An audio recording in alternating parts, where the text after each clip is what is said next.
Hello friends, I am Ashutosh Datta and I am going to explain you about Western and Central Indian architecture. This will be useful for your B.Ed, JEE Mains exam, GATE architecture, and this will equally be useful for your UPSC exams and state PSC exams. Now, if we consider the Western India, then the most important part or a place in Western India is Bombay, and which is famous for Gateway of India. All of you must be identifying this building. Now, this building was made by British architect George Whitted. This was constructed to welcome the King George V during Delhi Darbar in 1911. And you can see this building is made up of yellow basalt because basalt is a type of igneous rock which is very common in the Western India. Building which is important in the Western India for your B.Ed exam is Goa. There is a church, Basilica of Bom Jesus in Goa, and this church is famous for the tomb of the Saint Francis, which is inside in a silver casket. Now, this tomb is famous for the Italian designs and gilded altars.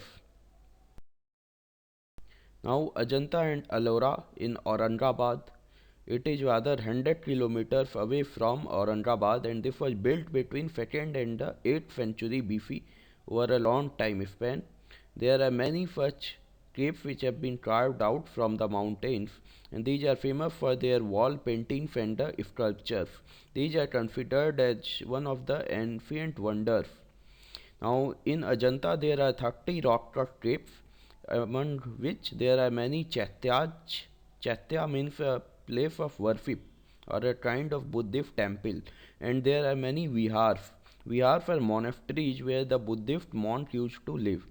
Now, these caves have been carved out in such a way that there is sufficient natural light entering in these caves.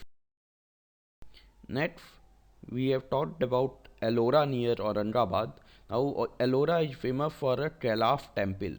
Now, you can see there is a huge temple, and this whole temple has been carved out from a single rock.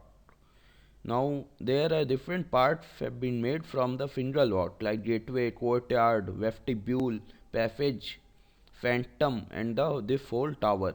You can see the dimensions of this huge temple. This is approximately 50 meters in length, 33 meters in width, and 30 meters in height. So you can see the grandness of this temple. Now we move to the Rajasthan, Udaipur. Udaipur is famous for the Lake Palace. There is a very grand palace in mid of the lake. You can see in the picture, and this is the front view of that palace. Next, which we move to the central India in the Madhya Pradesh, which is there is a famous temple called Khajuraho temples. These temples were built by Chandelaj in the 10th and 11th centuries. Now, Khajuraho is around 400 kilometers from the Agra, and you can see the shape of these temples. They look like as if they have evolved from the mountains. So, these are some few important buildings which will be beneficial for your exams and their history